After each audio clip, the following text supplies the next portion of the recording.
C'était votre soirée cinéma sur France 2, avec Groupama.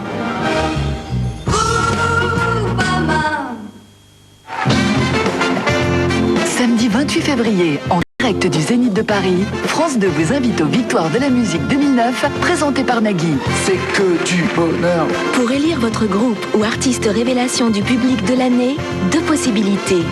Par téléphone au 08 97 66 3000. Ou par SMS au 7 3003. En envoyant 1, 2, 3 ou 4. Les nommés pour la victoire sont... J'ai dépassé les limites. Julien Doré. Facilement. Ouais, je dépasse les limites sans un problème d'éthique. Then I just wanna be free in this way. Peps. Just wanna be free in my world. Libertà. C'est Few.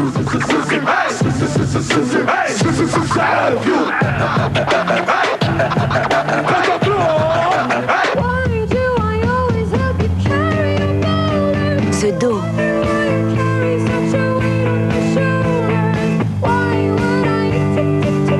Victoire de la musique 2009. Choisissez votre groupe ou artiste révélation du public de l'année Et votez jusqu'au samedi 28 février, 20h.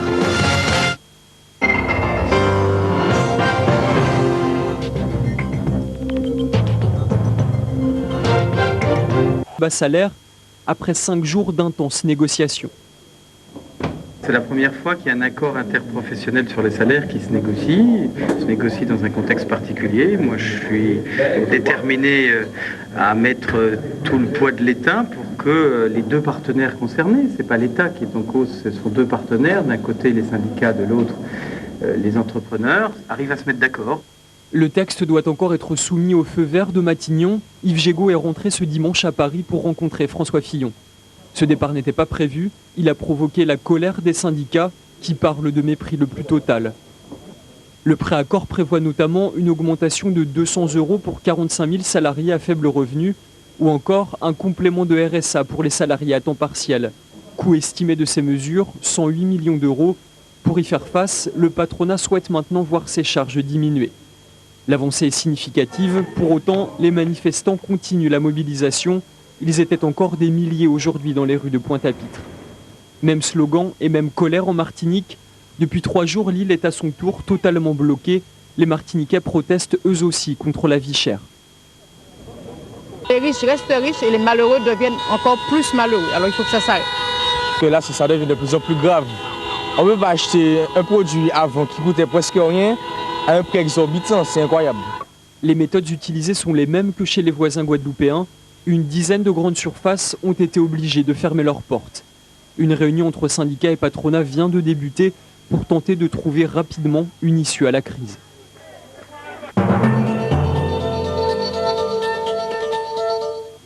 Depuis vendredi soir, environ une centaine de sans-papiers occupent une maison de quartier au Mureau dans les Yvelines. Les manifestants, en majorité des hommes originaires du Mali, du Sénégal ou de la Côte d'Ivoire, réclament leur régularisation. Ils sont pour la plupart employés dans la restauration, le bâtiment ou le nettoyage.